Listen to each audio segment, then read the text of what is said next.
Ya, assalamualaikum warahmatullahi wabarakatuh. Waalaikumsalam warahmatullahi wabarakatuh. Perkenalkan, nama saya Malik Fajar dengan NIM mahasiswa 0438039949 dari UPJJ Pontianak. Selamat pagi, Pak Taufik. Pagi. Saya dengan tujuan ingin mewawancarai Pak Topik sebagai kepala sekolah di Yayasan MA YPPU Sapauli Trans dengan topik kebijakan Gubernur Kang Deddy Mulyadi, anak sekolah yang bermasalah dikirim ke barak militer. Saya ingin menjelaskan sedikit. Seperti yang kita tahu, akhir-akhir ini Gubernur Jawa Barat atau sering kita sebut Kang Deddy Mulyadi mencetuskan sebuah kebijakan yang sedikit besarnya kontroversial dengan mengirimkan anak-anak yang bermasalah, anak-anak sekolah yang bermasalah ke barak militer. Langkah ini sebenarnya dimaksudkan untuk merehabilitasi mental dan perilaku para siswa agar memiliki rasa tanggung jawab, disiplin, serta semangat nasionalisme. Namun di sisi lain juga ada beberapa orang tua khususnya yang tidak setuju dengan kebijakan Kang Deddy ini, dikarenakan mungkin mereka berpikirnya melanggar hak anak. Untuk Pak Topik gimana? Setuju atau tidak setuju dengan kebijakan dari Kang Deddy ini? Kalau saya udah lama ya di kependidikan, belasan tahun ibaratnya, dari SD pernah ngajar, SMP, dan sekarang alhamdulillah 5 tahun terakhir ini menjadi kepala madrasah aliyah, sekaligus ngajar di madrasah aliyah atas naungan Yayasan Pondok Pesantren Al Muhajirin. Ini memang terasa sekali gitu, perubahan budaya, bahkan perilaku atau kebiasaan santri atau siswa yang kita alami sangat signifikan perubahan. Maka melihat dari kebijakan Bang Deddy atau Kang Deddy lah Mulyadi, kalau saya sekilas saya sangat setuju sekali sih. Ini adalah bentuk upaya, ya betul tadi bahasanya, rehabilitasi, karena dengan berbagai macam aturan atau peraturan yang ada di Indonesia, khususnya ada di HAM, ya itu memang perlu banyak ditindaklanjuti. Intinya saya setuju untuk saat ini yang diambil langkah yang dititipkan ke TNI lah, khususnya yang ada di Bandung atau Jawa Barat.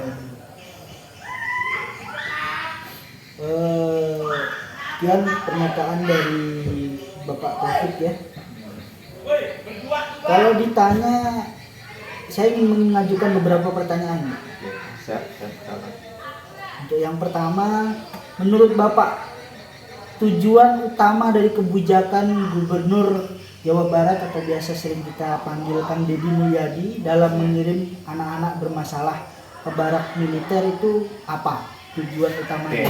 Kalau saya melihat beberapa literasi dan video berita saat ini, kalau saya lihat dari kebijakan Gubernur Jawa Barat saat ini, salah satunya adalah mendisiplinkan. Yang pertama. Yang kedua, ingin mengetahui anak-anak yang bermasalah itu punya tanggung jawab. Itu yang paling penting. Ya, disiplin, karena mereka mungkin kurang disiplin di rumah atau di sekolah. Ya. Kalau yang kedua itu adalah tanggung jawab. Nah, ini karena tanggung jawab ini penting sekali. Yang pertama, tanggung jawab pada diri sendiri. Kemudian tanggung jawab kepada orang tuanya. Kemudian tanggung jawab kepada sekolahnya. Kemudian tanggung jawab kepada negara. Maka yang paling tepat memang kalau dilihat dari dua sisi ini, yang tepat itu memang dititipkan di barak militer gitu. Karena di sana memang ditekankan betul disiplin dan tanggung jawab. Belum lagi ke masalah agama atau yang lain. kalau di madrasah kan basicnya keagamaan, maka ditekankanlah nilai-nilai keagamaan. Maka mulai disiplin, tanggung jawab baik secara pribadi maupun kepada masyarakat, itu kan terkait dengan ibadah. Insya Allah kalau santri baik ibadahnya, kemudian agamanya baik, insya Allah tidak melakukan hal-hal yang melanggar peraturan atau merugikan dirinya, orang lain, dan keluarga. Karena mohon maaf, kalau di kami pendidikan agama salah satunya menekankan bahwa kita ini makhluk yang dimuliakan, bagaimana Allah berfirman di surat Al-Isra ayat 70, ya kan? Dan kita anak Adam itu sebenarnya sangat dimuliakan oleh Allah, diangkat derajatnya dari lautan, dari daratan, bahkan diberi rezeki yang baik-baik. Dan kita manusia ini adalah makhluk yang terbaik dari semua makhluk yang Allah ciptakan. Maka dari sisi agama memang kita sangat ditekankan, maka jagalah kemuliaan yang kita miliki dari hal-hal yang merusak, apakah merusak dirinya sendiri, orang lain, masyarakat, bahkan keluarga. Bahkan yang membuat buruk adalah tatanan dalam pendidikan dalam bernegara, ini yang merusak. Kemudian karena dalam agama juga ditekankan itu ada 5 yang perlu kita jaga, ya kan, supaya kita tetap mulia. Itu ada 5 yang tujuan syariat itu. Yang pertama itu menjaga agamanya, kemudian yang kedua menjaga dirinya, kemudian yang ketiga menjaga pikirnya atau akalnya, ya kan. Kalau orang kelahi, tawuran, akalnya di mana lah, ya kan. Itu hanya emosional atau keinginan viral atau gimana, wallahu a'lam. Ya, kemudian keturunan, ini yang dalam syariat disuruh menjaga kita keturunan. Baiknya keturunan itu akan membentuk generasi yang baik. Kemudian yang kelima adalah harta. Coba kalau kita anak-anak kita racing atau balap liar, berarti kan tidak menghargai harta yang dititipkan oleh orang tua. Nah gitu. Apalagi tawuran, ngambil nyawa orang gitu kan, berarti tidak menjaga keturunan atau generasi. Jadi sangat konsen ya untuk kita di madrasah ini terkait nilai-nilai keagamaan sangat kita tekankan. Jadi 5 poin inilah yang harus kita jaga betul. Makanya kalau anak sudah meleset sedikit kita tegur, ya kan, kita bina. Memang belum maksimal seperti yang di militer. Kalau militer memang sangat ditekankan. Hanya mohon maaf, mungkin orang tua yang tadi itu yang menolak ide Kang Deddy gitu, mungkin hanya sepintas saja ngelihat didikan militer itu memang betul-betul keras, kejam gitu. Tapi kami pahami, dan saya sudah lama juga bergaul dengan kawan-kawan militer itu, ya kan, terutama di Rindam Singkawang itu, Pecatampi. Dia bisa mendidik itu sesuai umur gitu. Mana prajurit, mana yang masyarakat biasa, mana yang pelajar. Mereka insya Allah tahu lah. Saya meyakini itu di militer tidak serta-merta dididik seperti calon prajurit, itu enggak. Saya meyakini itu. Nah, jadi mungkin itulah yang memotivasi saya kenapa mendukung insya Allah TNI atau militer memahami psikologi, karena di militer juga diajarkan psikologi gitu. Mungkin itu sementara jawaban. Terima kasih Pak Taufik untuk jawaban pertanyaan saya yang nomor 1. Iya. Selanjutnya ada pertanyaan lagi nih Pak. Menurut Bapak, kelebihan dan kekurangan pendekatan militer dalam mendisiplinkan anak sekolah yang bermasalah terkait dengan kebijakan Kandeni Ya, tadi. oke. Untuk kelebihannya gini, untuk untuk madrasah kita sudah dibuktikan dengan adanya Paskibra, betul ya? Betul. Apalagi Pak Malik juga membantu atau menjadi ajudan lah Pak Babinsa dalam melatih Paskibra di madrasah kita. Jadi dengan kita ngelihat saja didikan dari militer, dilihat dari Paskibra, kita lihat mulai dari kedisiplinan dan nampak mental anak bahasanya dah siap gitu untuk diterjunkan di mana, di desa, di kecamatan, kabupaten, siap gitu. Itu kelebihannya kalau militer. Kenapa nggak di Polri atau di sekolah gitu? Tidak melibatkan TNI, itu beda gitu. Ketika mohon maaf, saya sebagai orang tua didik anak, itu beda nuansanya cara anak menerima. Nah, dibandingkan dengan kita titipkan dengan guru yang lain, itu beda, cara menerimanya beda. Apalagi di militer, nuansanya itu garang, tegas gitu kan. Iya. Tapi bukan kasar, bukan. Kalau saya ngeliat memang tegas, ya kan. Dari militer itu bisa gitu. Jadi anak itu sudah langsung siap gitu, memposisikan dirinya tuh nggak perlu lagi apa ya, ceramah panjang lebar. Langsung Dengan satu komando aja langsung anak secara psikologi sudah siap gitu. Nah itu kelebihannya untuk militer dibanding dengan lembaga yang lain, Polri atau masyarakat atau ormas gitu ya. Itu beda memang nuansanya beda sih. Kemudian kalau untuk kekurangan dari didikan atau di militer, memang ini seakan-akan merusak citra lembaga pendidikan. Kok nggak mampu sih? Mendidik anak seusia itu kok nggak mampu sih? Kok harus dialihkan ke militer gitu kan? Apakah sedarurat itu gitu kan? Kenakalan. Untuk hal-hal yang sudah darurat memang perlu adanya ekstra. Dalam agama juga sudah ada itu. Kalau dia melakukan kebaikan maka ganjarannya pahala gitu kan. Ganjaran pahala itu adalah nikmat, kenyamanan, ya kan, kesenangan, surga gitu kan. Kemudian kalau melanggar sesuatu yang syariat yang jelek, yang melanggar lah, maka dosa kan, dosa imbalannya apa? Siksa kan, neraka gitu kan. Jadi sama sebenarnya. Jadi dalam dunia ini pendidikan juga harus sama, ada reward, ada hadiah dan ada sanksi. Hanya secara berpandangnya berbeda-beda. Maka kerugiannya seperti itu. Kita seakan-akan sekolah atau madrasah atau lembaga pendidikan yang lain seakan-akan tidak mampu mendidik seusia anak-anak pelajar. Itu yang pertama, ya kan. Kemudian yang kedua, ini menambah PR pemerintah. Walaupun pemerintah memang berkewajiban, ya kan, melindungi, menjaga hak-hak, ya kan, anak-anak, hak dasar lah terutama untuk mengenyam pendidikan dan perlakuan yang baik. Itu salah satunya sedikit menyita biaya, ya kan, menyita, ya, nambah pemikiran yang jelas. Nah, ini yang kemudian menyita tanggung jawab militer.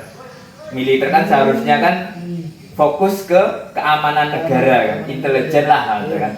Sedangkan ditambah lagi dengan beban mendidik anak-anak, walaupun ini menjadi kewajiban madrasah atau sekolah yang bersangkutan kan gitu.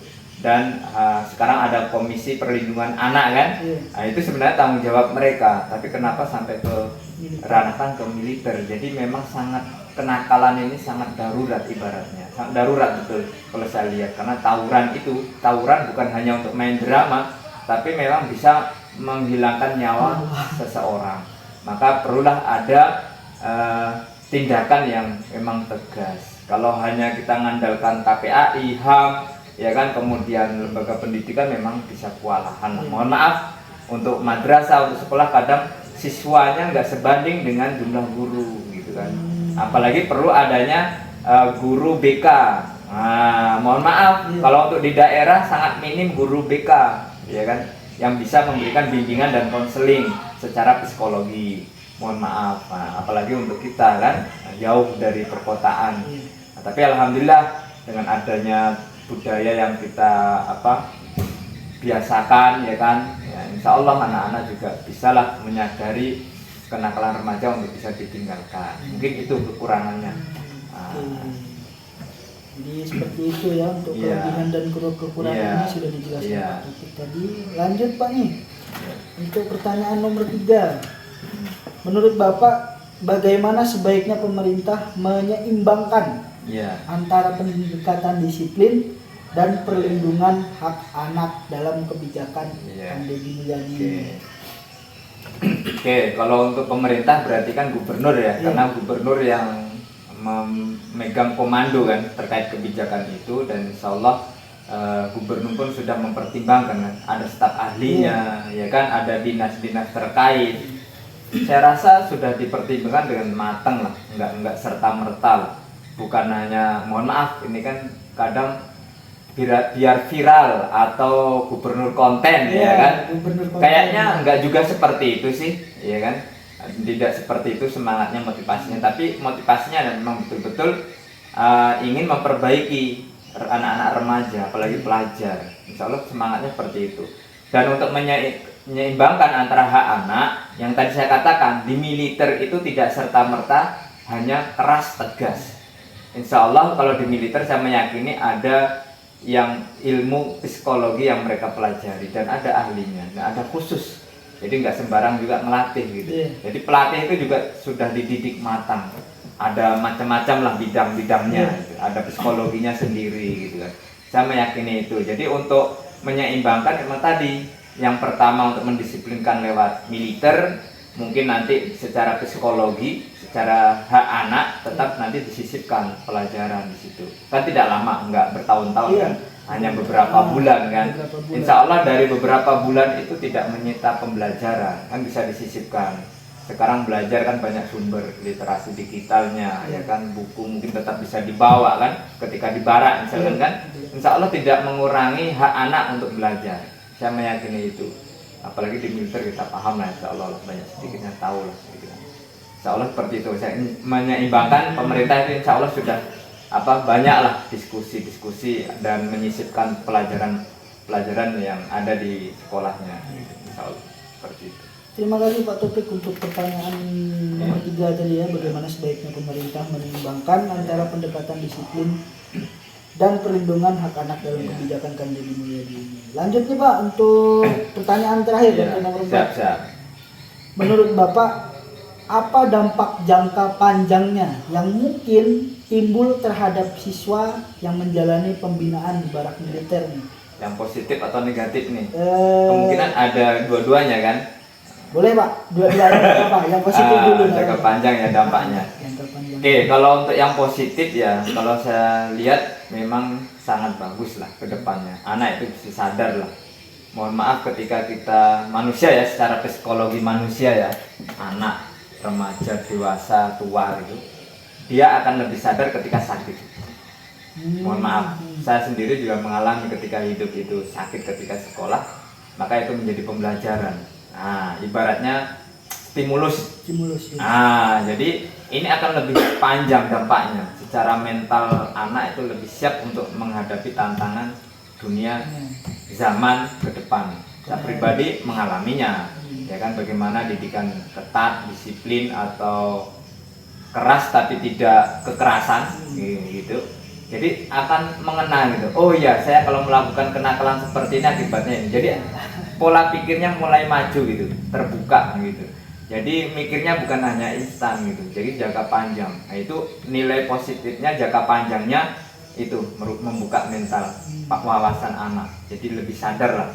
Jangka panjangnya seperti itu. Karena mohon maaf ketika kita hidup tanpa kesadaran akan berat. Untuk disiplin atau antri aja tanpa kesadaran akan berat, betul nggak?